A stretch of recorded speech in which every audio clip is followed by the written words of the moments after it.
the stream buffers a little bit before it actually kicks off. All right, let's see if this goes. And I gotta pause the stream when the volume when it comes in. All right, here we go. So welcome viewers, welcome listeners. We are back with a fantastic, candid conversation with a dear friend of mine, Natty Kadifa, formerly of the the anti-feminist movement. I don't know if you're still involved in that. That's definitely something that we're going to get into. And you've been active in online dealing with the issues of men's health, men's rights, somewhat in the political campaign. You've been somewhat of a political commentary on your Facebook page, which has been fantastic, by the way.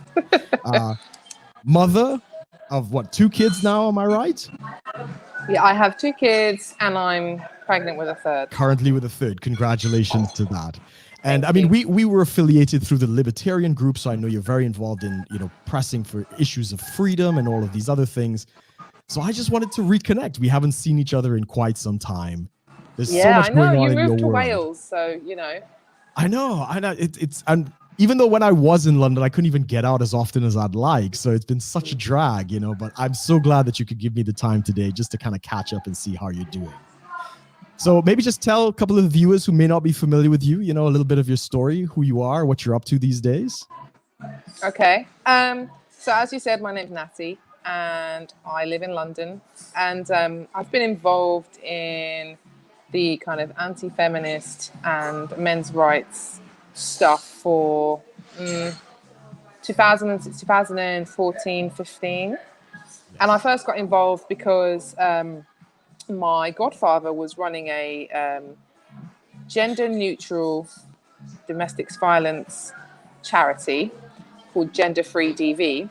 And if anyone knows about the domestic violence industry, as you call it, or sector, all the funding goes to women and zero of it, tiny portion of it. A very small portion, correct. Very small goes to, in fact, they don't really get any taxpayer money, but anyway, goes to men. And Erin Pizzey was the woman who started the first refuge in 1970, and she got excommunicated, chucked out of the feminist movement for basically saying, look, you guys, your narrative is wrong. Women are just as violent as men, and if not, sometimes they are the initiators, etc. Anyway, he was working with her, and he introduced me to her, and it was really strange because at the time I had been going through my own journey where I've been questioning feminism since I was younger anyway, but I just started to look at some of the issues in more depth, and I read various books like Myth of Male Power, and then I was just kind of blown away at how much of a hypocrisy it all was, really. And I was entirely insulted that there was this ideological movement that was promoting the fact that women had absolutely no agency in any of the decisions that they've ever really made, and any bad things that's happened to them, none of it was their fault, and they had no cause. Pretty much is what feminism promotes. So I was kind of outraged about that, to be honest. Anyway, and then I went to ICMI, and I'd been talking to a bunch of people online before then, because I was involved in this project with Erin Pizzey. And I went to ICMI and met everyone, and then we formed the Liberty Bells with me, Elizabeth, and a couple of other women. Sadly, that didn't last, but me and Elizabeth then started an event called Messages for Men, and that's been going 3 years. And this year, clearly, we're not going to be having it because of COVID, but it will be back in the future, I'm sure. And so Messages for Men is like a one-day mini event conference. It's more informal than a conference because we have it in a kind of entertainment venue.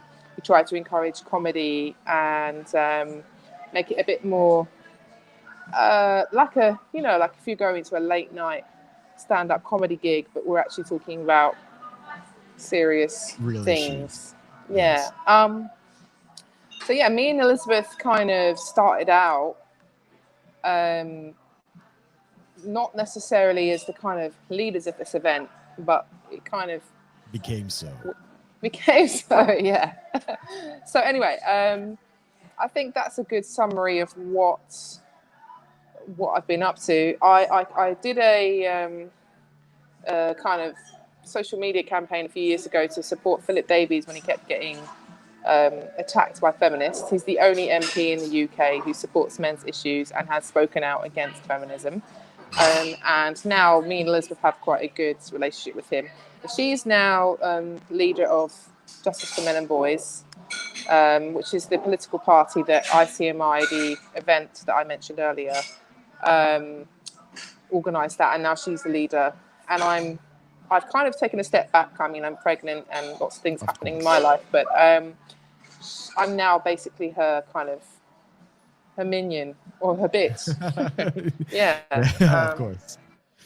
Do tell her we wish her all the summary. success. Yeah, definitely. Of course, like, she's got me as her bitch. Of course, she's gonna be successful. No, joking. Fantastic. Fantastic. No, but seriously, it's good that she's taken this role. I think she has the right combination of the qualities you need.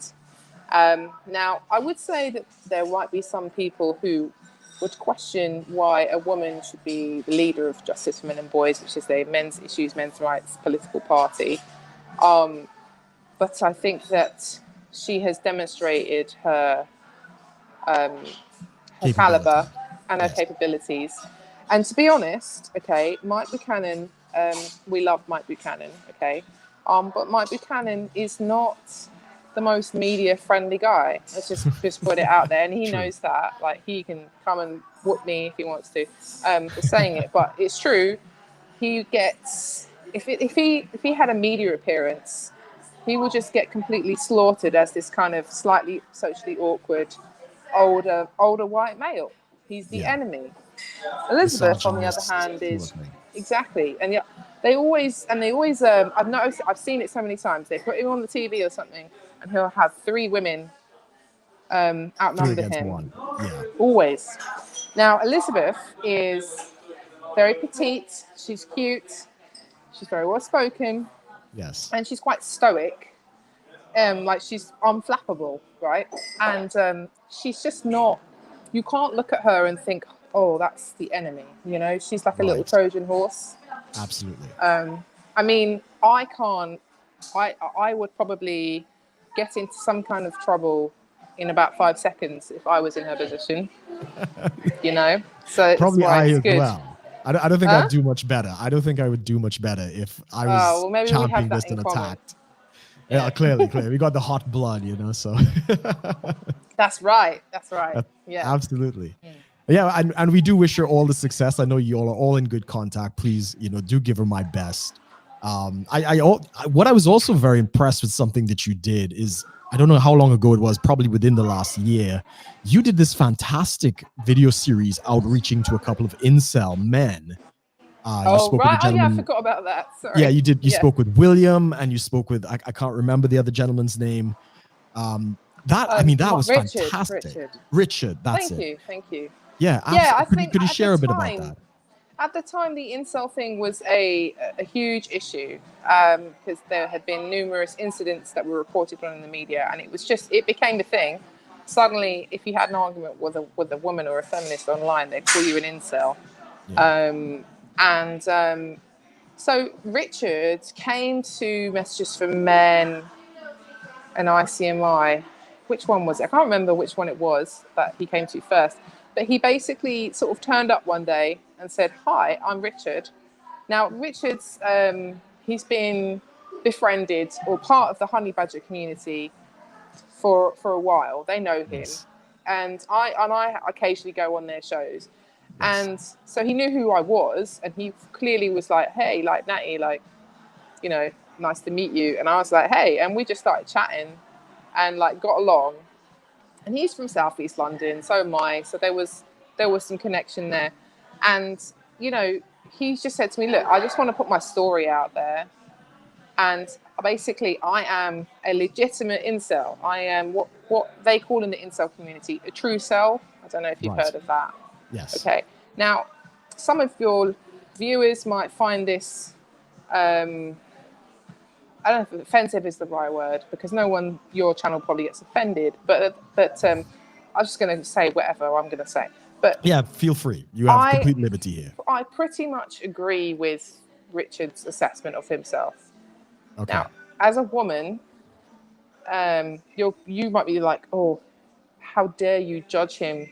He just self-improved himself, then he'll be fine, and but like, Richard is a disabled guy with a list of conditions, okay, and predicted to die early, and he's been through a lot.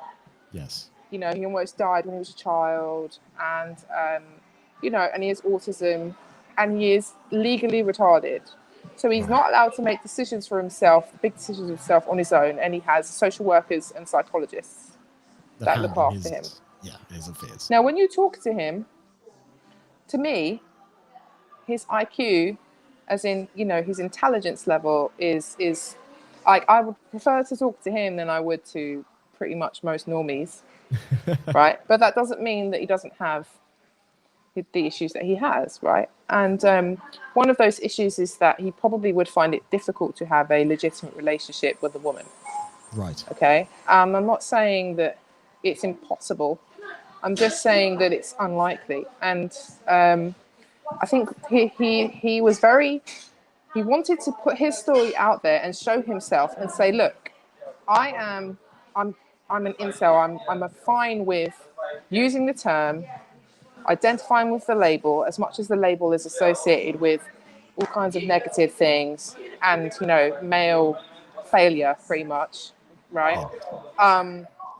But also, part of the reason I think he wanted to do it was because in my mind, there's two types of incel. There is young guys who are like ugly ducklings, who just haven't developed yet. They find it extremely difficult in the beginning of their young man's life, and I'm sure you know far more about this than me, as in, you're a man and you're in this space, as in, yeah. But in the sense that eventually we know that they will become more attractive to women, especially these days, right?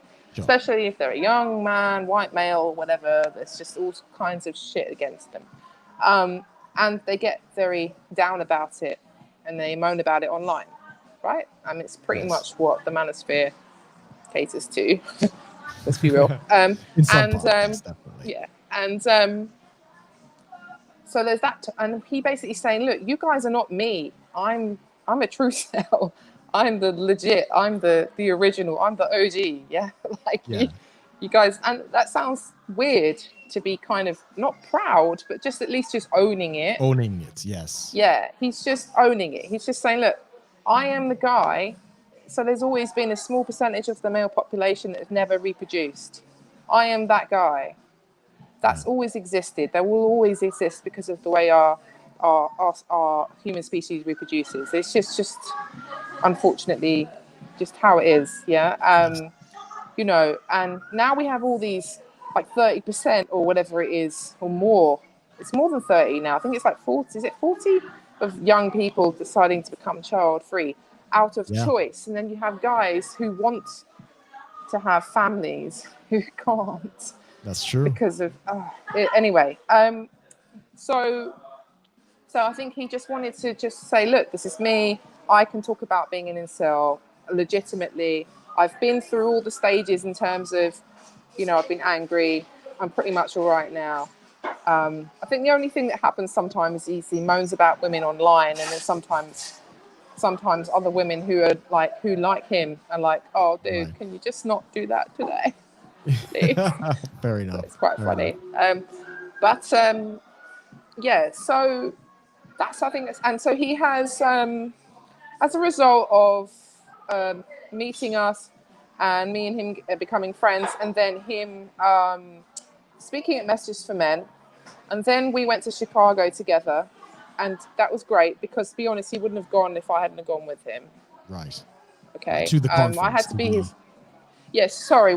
I'm skipping ahead here. We went to the ICMI conference in Chicago last year, and I was working as a volunteer, and he he came and he needed a carer, and like, you know, and I got to know his mom and stuff, and so, you know, he came and then he asked a couple of questions, and he met loads of people that he knows online in person, so that was great. And then him and Paul Elam made a comment about incels during the talk, and then he said something to Paul, and then Paul at the end of the conference, in like the kind of last talk where they got loads of people on stage to say goodbye or whatever, he said, oh, I met this gentleman called Richard who's kind of made me think differently a little bit about the incel thing, and we had a really good chat, and that was really nice. I was really Fantastic. pleased for him. Yeah. So yeah, and so since then he spoke to this girl called Nama Cates, who's done this thing called the Incel Project, which is kind of like a long running podcast series. It's actually very interesting. I don't know if you know about that. Seen it. I've heard the name. I probably saw one of the interviews, which may have stumbled me on the rabbit hole, but I didn't know it was ongoing. She's very interesting. She's a little bit of a Cassie J character in the sense that she was from an outsider, comes in and wants to do investigative journalism. And you can, if you're interested, you can go and listen to the podcast. I think they're, you know, they're on a podcast like iTunes or something. I can't remember. But you know, it's her journey from the beginning to where she's at now, and she's very reasonable. She's very open, and she's good. She did speak to Richard, but that hasn't been released yet. And I was supposed to speak to her too, but she kept flaking on me, and I flaked on her loads of times. It happens. Life happens. Yeah, but I'm sure that it will happen soon. Because one of the things was, I was going to talk to her with Richard, but I kind of said, you know, you should do it on your own, because like, you don't need me, you know, because I think in the beginning he was kind of, because of who he is, what he looks like, how he sounds and stuff, he felt safer with me around. Sure. And I know that a lot of guys would be like, oh, you shouldn't have to do that, or your manhood. But like, just, I mean, if you meet Richard and you see him, just, you know, he just needs a friend. And I was his friend.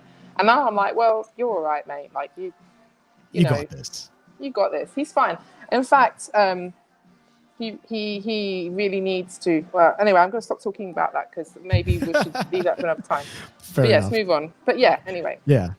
Now, and I must say, I'm going to find the interview videos, and I will put the links below if anybody wants to go and see those interviews that you did with Richard and with William. I think you also talked with a gentleman called William. Yeah, I mean, the William thing was more spontaneous, like, as in Google Hangout. But with Richard, we tried to do a proper interview. Yes. Or just a chat, really. Yeah. Exactly. Yeah, I was fascinated by that whole thing. And that kind of brings me to the next kind of topic, because you and I were having the discussion at one point about what do we think, especially amongst young men and the dating scene and stuff like that, what do we think is the more dominant theology or ideology, going forward? You know, is it going to be more MGTOW, which is men going their own way? You know, is it going to be like the red pill stuff, you know, self-improvement, learn game, pickup, and all these other types of things? And I kind of came down and said that the MGTOW movement, if you want to say, is probably getting a lot more traction amongst the young people. So, I mean, I don't know if you've had any experience in kind of what prompted that question. Have you been seeing the dating market out there? Anything like that? Yeah, I'm you know, I'm probably a bit out of touch now, because married and whatever. But I mean, I'm sure you got a lot of tradcon ladies and stuff. Yeah, I have got to know. So I made an effort, a bit more of an effort, to get to know some younger people. God, I can't put myself in that category anymore. Oh. Yeah, me either, as of a couple months. Right, yeah, exactly. So I do have some friends who are about, 24, 23. Right. They give me a good idea of where the kind of the red-pilled young people's mindset is. Yes. Yeah. The biggest trend I have seen is a move to religion by both men and women. Pill. Yeah, the God pill. That's right. The God pill. That has been the strongest trend I've seen. I think the MGTOW thing is still there, still growing. But I think that there's been quite a few guys that I've so in fact there's one guy in particular who's like 25 or something, who was strongly MGTOW. You know, he was that kind of slightly annoying guy for a while. Bless Sure. him. You know, and some of his, like, as we know, a lot of the stuff that is promoted is all correct. It's just that you go through this. Sorry, they go through the stages and get a bit obsessed for a Yes. while and then move. You know, right? And so The he was like that anger for a while. yeah. Yeah, and then now he's kind of God pilled. God filled. Wow. And he's kind of calmed down a bit. And he, you know, I don't think he's rushing to get a girlfriend, but he's pretty much being like, look, God is the way, and if and when I meet a woman who is like-minded, fine. If it doesn't happen, it doesn't happen. And that's kind of where he's at now. And I would say that is that is a kind of trend that I'm seeing in these kind of more red-pilled right-wing, because they kind of go together generally, circles of young people that I've been encountered anyway. I don't know about you. Absolutely. I mean, I would say that has been the trend, even for myself. I'm almost 40 at this point. So I would consider myself more into the red pill masculinity. So a philosophy of obviously understanding hypergamy and female nature, but at the same time about trying to be the best version of yourself, finding purpose, mission, and hopefully if somebody comes along to complement that mission. So as I say, in a couple months, I'm going to be 40, and it's like, I'm definitely middle-aged at this point. If it happens, I'm not married, no kids. If it happens, it happens. That has to be my attitude going forward. But in the meantime, I'm going to try and make as much of a dent in the universe with conversations like this, as well as some of my other work. That's all I can do. You know, that has to be my attitude. Otherwise, you get the red pill rage, and some people end up hating women and all this other kinds of stuff. And it's a reality. I get it. But I'm surprised to hear, especially in Europe, that the God pill, the idea that people are actually coming to a realization of faith, that's surprising. I would not have expected that. And even in your own... It certainly affected me, because we've spoken before about... Yeah. Sorry, carry on, but yeah. No, you please do. I mean, you've obviously encountered some of this, and you yourself have kind of been exploring a little bit of faith and these other things. You want to share a little bit about that? Yeah, so me and my husband have been working with an evangelist. He calls it a discipleship, I guess that's the official term, where he's basically mentoring us into Christianity. And he gifted us a lovely leather-bound Bible and a concordance. Concordance, yes. Yeah, I mean, pretty legit. I was very, very, very like, wow, dude, like, that's so nice. But he was moving house and getting rid of stuff. But anyway, it was still a nice gift. Well, two-edged sword. Yeah. Yeah, he's pretty much on a mission to God pill pretty much everyone, because he's an evangelist. But he's not denominational. Right. His attitude is pretty much, if you want to become a Catholic, go ahead. If you want to become a whatever type of Christian, I don't care. Just become a Christian. Sure. That's all he cares about. Yeah. So that's been going on for a few months now, and I was thinking about it for longer. But you sometimes you think about things and then you don't act on them for a while. I think that we need an ideal that's bigger than ourselves. Okay, whether you believe in things literally or not, although you kind of do have to if you're a Christian. But what I mean is, what's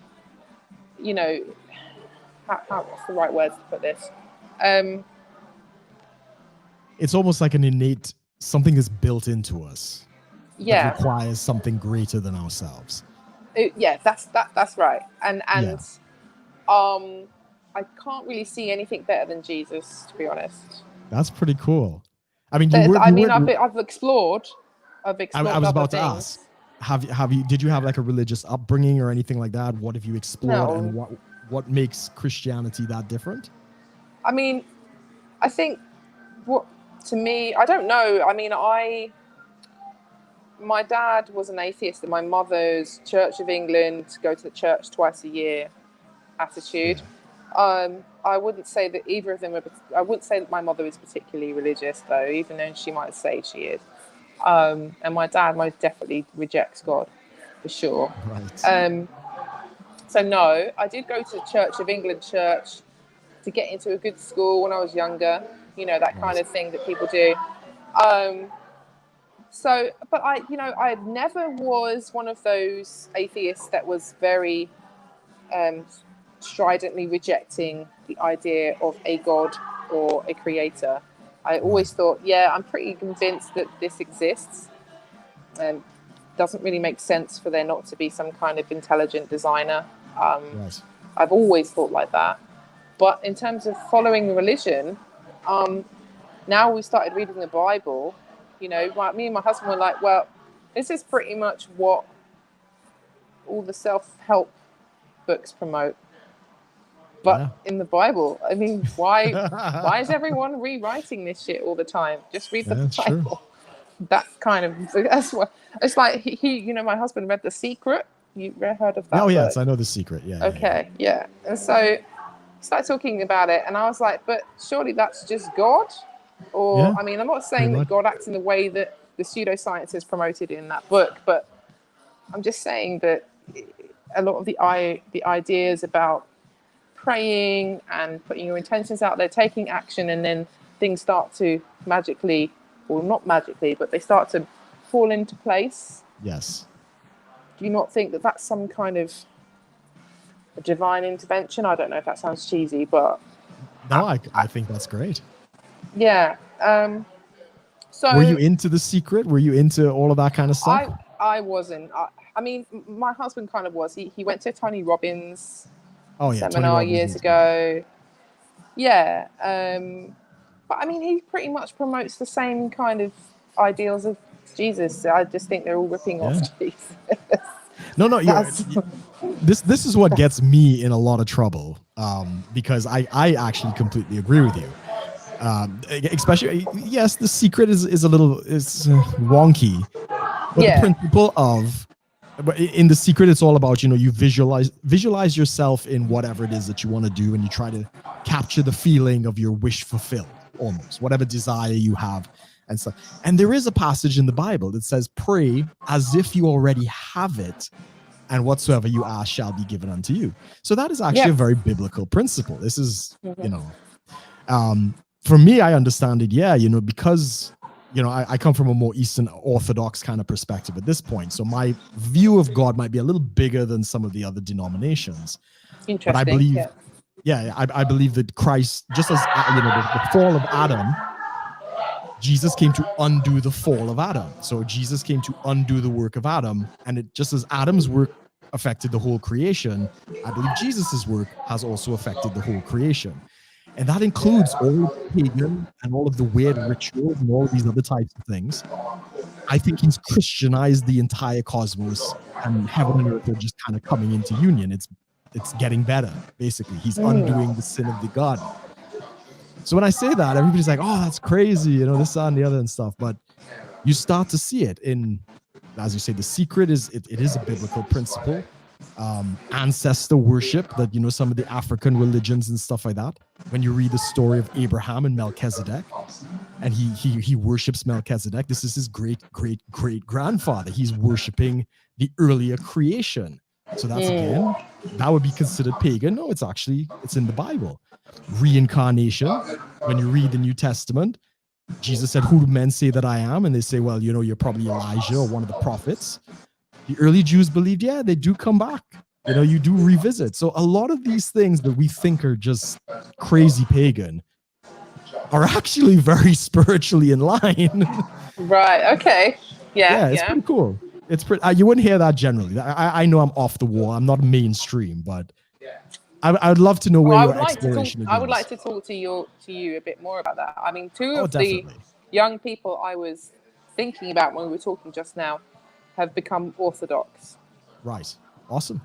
I don't know how, as I said, I don't know how niche this trend is, but but at least in some of the circles of people that I've been talked to, it's a thing.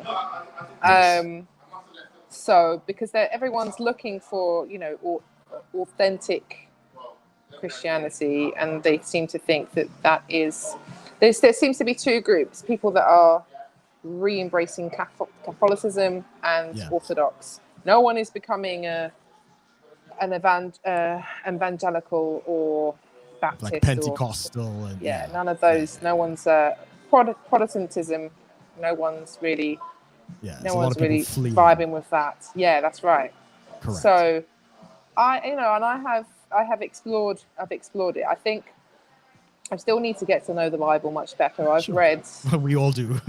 yeah, I mean, clearly there's a lot to get to know, but you know, at some point, I'm sure my journey about what, you know, how I worship or whatever, I'm not sure yet, you know, but I have quite a few people around me who I could talk to about it, which is great. Fantastic. But I'm one thing that I am 100% sure of is that my daughter, who's now 4, is going to have a Christian-based classical education, and we're doing homeschooling, and there are various sort of curriculum guides on the internet, mostly American, all American, pretty much. Yeah. Now, they're not. I mean, I think there's some that are Catholic, but I guess they would. I It's still don't kind of know if. faith-based sort of thing. Yeah, they're faith-based. I don't like. So there's one group that we've joined, for example, that has just started to expand recently in the UK. It's been around for a while, but it's just expanded recently, which is interesting. That it's, you know, people are really. So one of the mothers, do you find this interesting? One of the mothers that I met about this group was saying to me that she had her son in a private Christian school in the UK, and she had to take him out because they were telling him that all of the other religions were valid, pretty much. Right. And she's not saying he can't learn about them. It's just Sure. that they were sort of presented like, well, this person believes this, and that person believes that, and they're Right. both equally valid. We believe this, and what we believe is valid. And she's like, no, I want them to say, this is the truth. Those religions are over there. You can learn about them, but they're not the Sure. truth. Let's just be real. Like, why are you doing that? If I Fair wanted enough. him to think that, I would send him to a state school. So she realized that the Christian schools are Getting pretty, progressive. yes. Yeah. Even, you know, I've heard that the Catholic schools are going that way too. So, yeah, so that wasn't great to hear. But, you know, Sure. if it's pushing more people to do homeschooling, then I think it's a good thing. I agree. And I didn't know that there's a growing homeschooling movement out here in the UK. I know it's very big in the US, which is probably why most of your resources are coming from the US. Yeah. Well, as I said, it's interesting because this Christian group that I've joined has recently expanded in the last 6 months. There's like 3-4 new groups in the last Excellent. 6 months. So there has Fantastic. been a bit of a push. I don't know if the lockdown has contributed, because it started before then. But I think that the Christian community is feeling more marginalised than ever before. Sure. But yeah, the homeschooling is growing in the UK. I'm sort of aware of the community. I've got a friend who's involved in one of the in like a homeschooling festival, and so she sort of has a finger in the pulse, as it were. Right. Traditionally, it was actually, so you're going to find this funny, it was actually full of like hippy dippy lefties who were too left wing for the school system. Well, the flower children who now have kids. Right. So like in the US, it's lots of fundamentalist Christians and stuff, right? Or it Right. was. It And was, yes. yeah, because it's expanded now. But in the UK, it was like the All extreme left. the leftists. Okay. Yeah.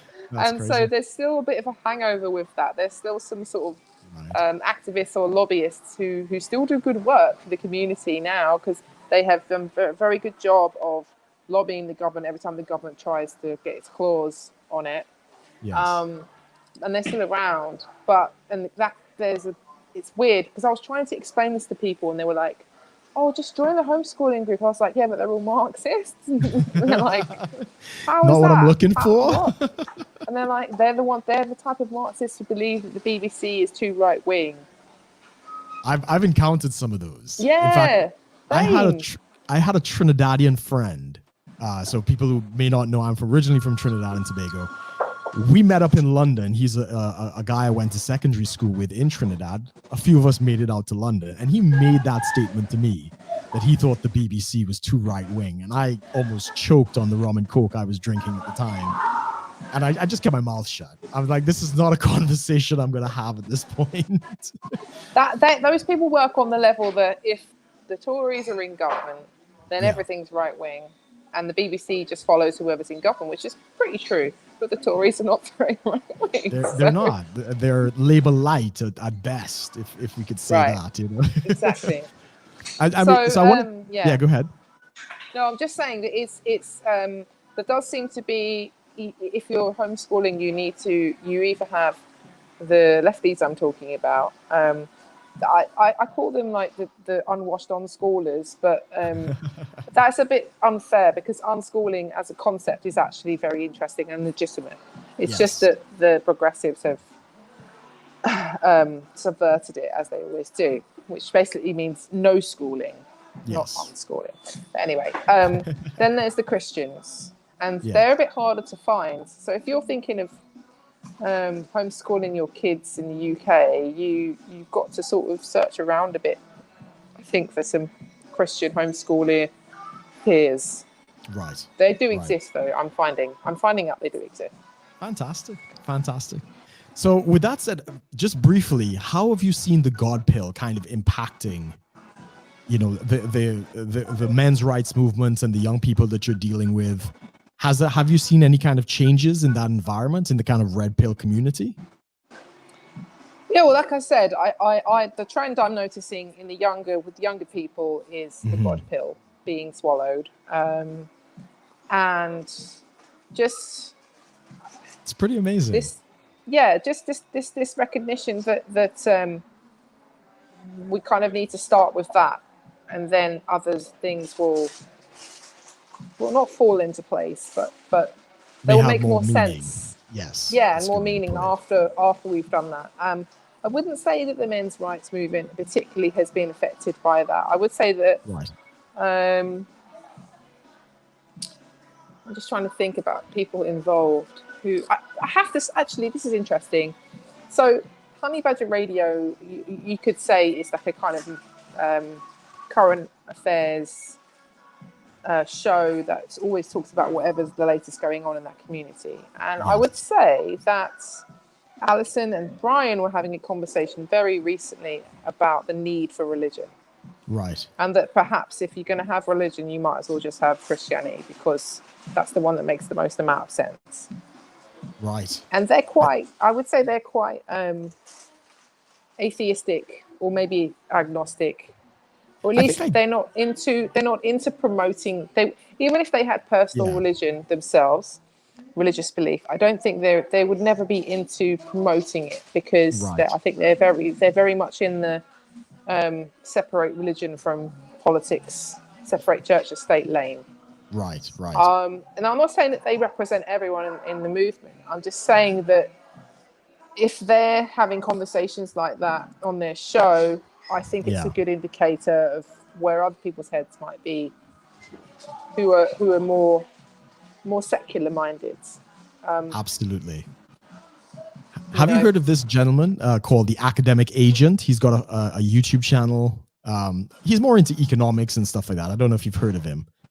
No, I haven't. Okay. Well, he kind of doesn't roll with the Sargons and the Count Danculas, but they know who each other are, sort of thing. And every so often he'll make a jab at Sargon or whatever on a point of economics generally. But a couple of weeks ago, he did basically what we do on Religion Zero, which is we try to get the different branches of the church and we come together and we discuss whatever the issue is. And this guy, the Academic Agent, managed to get, I think, 5 guys. So it was a Catholic, Catholic, Protestant, Orthodox, Calvinist, Lutheran, Anglican. I think that was the one, something along those lines. And it's a 3-hour broadcast that he did with these guys. It was mind-numbingly boring because they're just arguing semantics as most religious discussions happen. But what was fascinating is this is an economic channel, and even he's realizing that we need this kind of spiritual input, and he tried to do something to speak in that direction. So I agree. Since Roosh kind of went down this road, it's been a massive He was one of the first, right? Yeah, he definitely was. Another guy I watch is a guy called Bobby's Perspective. He's really big into mushrooms, and a Macedonian guy, and so he and I have conversed briefly over the whole psychedelic stuff. And he recently had a psychedelic trip that led him to Christianity. Like, he met God. Okay. Yeah. I'll send you the link, and folks, I will put the link below if anybody actually wants to hear that story. It's pretty cool. But yeah, there definitely seems to be some kind of revival, a spiritual cry out and stuff like that. So, I'm all for that. If it continues and people find meaning, I think that's a great thing. Yeah. No, I'm on the journey myself, so I'm, I encourage. I think the other conversation I've seen happening recently a lot is, so clearly within the kind of right-wing side of things, there is the ongoing debates with the civic nationalists and the ethno-nationalists, right? And the guy that I mentioned earlier, I will link who he is if people are interested, but I won't mention his name now. He basically is having constant debates with some ethno-nationalist types who are pagan, and clearly because he's Christian, he's going to be like, well, you're pagan, like you I'm the better version of you, like join me. Yeah. And also he's basically saying that any kind of nationalism, if it was to grow, has to be through Christ, otherwise it's just not going to work, and it's going to descend into, it'll just go backwards again. And it's pretty much the conversation. I'm sure there's more to it than that. I'm just trying to remember what the points were. But because he's saying that, look, if you are worshipping your race and your ancestors, so the idea, I guess, there is ancestor worship. It's, we worship our Odin or whatever, and and that's loving ourselves, pretty much. That's putting ourselves and our kin first. And my Christian guy is just like, well, to an extent, I understand why you want to do that, but after a while, it will just descend into chaos again, as it always does. Nationalists talking about other Scandinavian descent. I heard you mention like Odin and stuff like that. So So I'm talking about. The thing is, he would probably argue about ethno-nationalism from any perspective, like the black nationalists as well. Sure. His position is universal. He's not just attacking the white guys like everyone else loves to do. So he's just that this is the argument he's having at the moment, because I would say that he is. I think this conversation is what's going on with a lot of people who are embracing more nationalist politics, and they're thinking, is the way to go is to be more ethno-nationalist, or is it to not be? And he's saying his solution is it needs to be Christ-centered. That's interesting. Yeah, sounds like an interesting guy. Yeah, I'll maybe I'll hook you up. I think that would be, you would probably really enjoy the conversation. I probably would. Sounds like, let's definitely do that. So, I mean, we've only got about 20 minutes left. God, I knew this would happen. 16 minutes left. I did want to touch a little bit about, you have had a journey dealing with mental health issues and other things like that.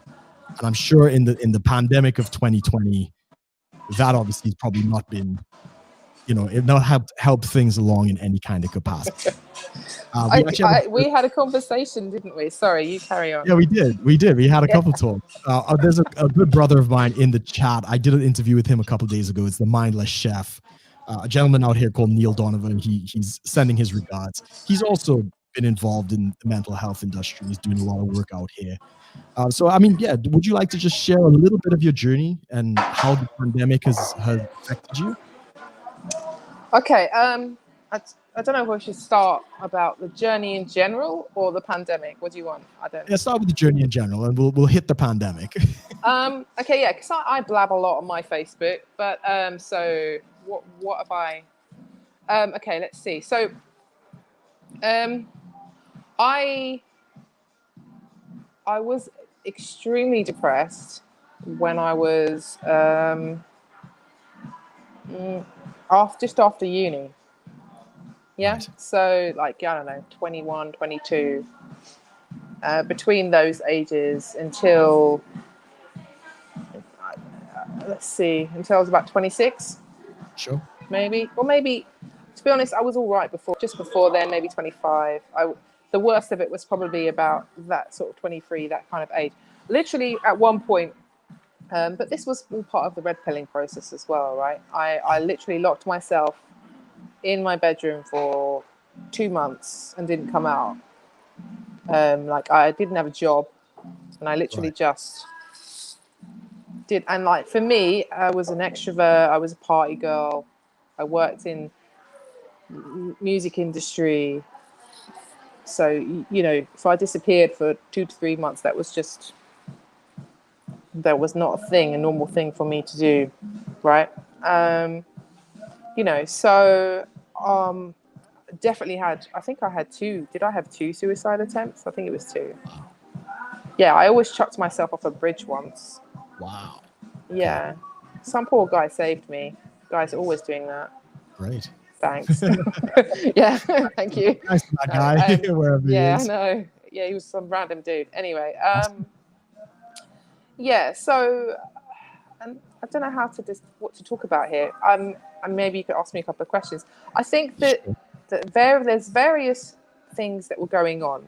I think one of the things the main point I want to make is I completely reject this notion that depression is some kind of brain disease that can be medicated away, and that it's like separate to your environment and your internal conflicts or your family problems. Yes. It's no. There's always something that's happened in your past or your present, or both, that is Right. making you depressed, and some kind of internal conflict you're not dealing with. And whenever I've heard people go, "Oh, I get depressed," and I'm like, and they sort of use it as this. They sort of go, "Well, every few months I get depressed," and I'm like, "Right." And they're like, "Yeah, maybe I was on SSRIs for a bit, or I smoke weed, or I do another coping thing," and they sort of adapt to it like it's a way of existing. Right. And I just thought, no, this is not. Having low mood every now and then is pretty normal for people, right? Correct. It's not the same As thing in, as having no, fun. that's not the same thing. But saying you get depressed on a regular basis and you think it's part of your brain chemistry, I just want to make sure that people know that I reject that concept entirely. I think it's all about your internal goings on and your perspective on life, and generally maybe some past trauma, a whole range of things it could be. I think in my case it was a whole range of things. It was I come from a dysfunctional family background of foster care, and I mean all of, and I will name drop this because it's interesting, but it's a name drop, is the fact that my dad's dad, my granddad, is a well-known anarchist writer who rejected his son and put him in the children's home. His name's Wow. Sidney E. Parker, if you want to look him up on the internet. Wow. Yeah, and so clearly, like, he's got a website that someone's created an archive of his work. He's a radical individualist, egoist. Okay, very Interesting. interesting that I became libertarian without his influence. Might be genetic. Anyway, huh? Might be genetic. Possibly, Yeah, it's you never interesting. know. So what I'm saying is that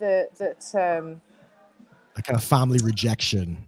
you've seen the Family fruits of. rejection. Yeah, that's right. And I think that, and my mother's batshit crazy. Right. Yeah, Okay. we don't need to explore that too much, but yes. No, let's not. No, we don't need to. I'm not going to talk about all of that. But what I'm trying to say is, I come from a mixture of just generally lots of things that would create a drug addict or a very dysfunctional person. Right. And I think probably what you might be interested in is how I have managed to not be that person. I think Exactly. I think I was lost in some hedonistic dysfunction between the ages of, well, when I was depressed, pretty much after uni until about 26, really. And I think for a lot of young women, that's actually pretty standard these days, especially if you're in an urban London city environment.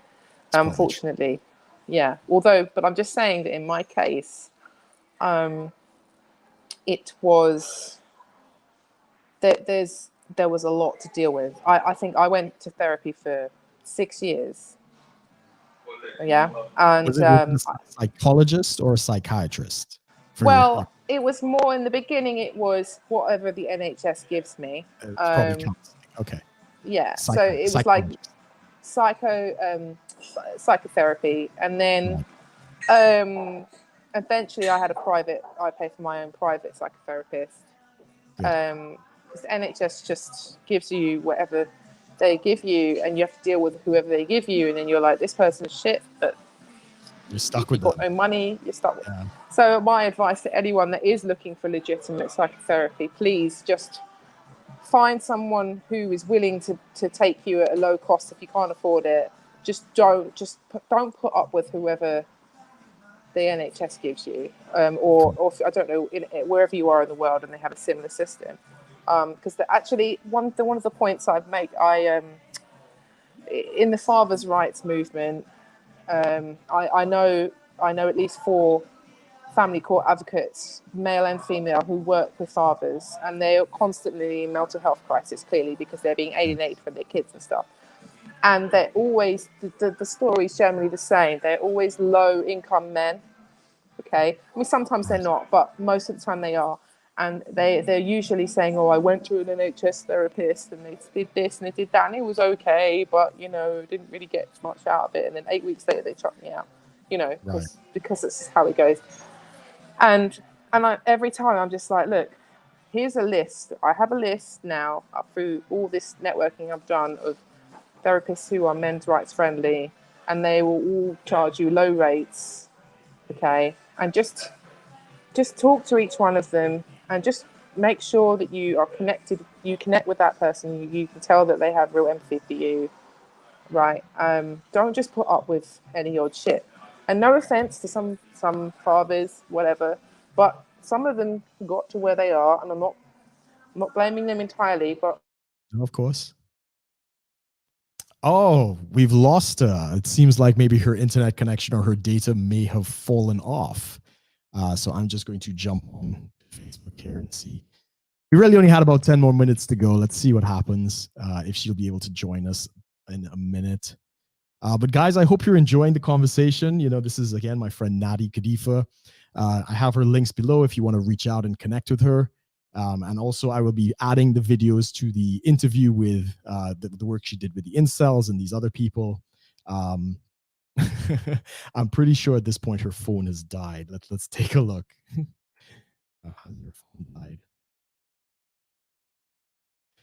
So yeah, I'm just gonna give it a few minutes to see if she's able to jump back on, guys. If not, we'll be ending it there. Hopefully, I'll get her on at some other point, and we could probably continue the conversation if that is the case.